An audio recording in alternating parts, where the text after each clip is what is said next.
Tayong dalawa ay unang nakita, panahon ng kaming usap sa piling ng mga bulaklak at halaman. Doon tayo nagsimula mangarap at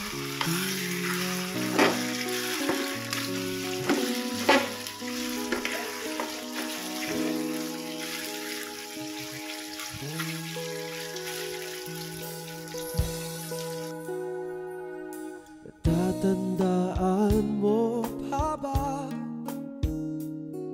inukit kong puso sa punong mangga at ang inalay kong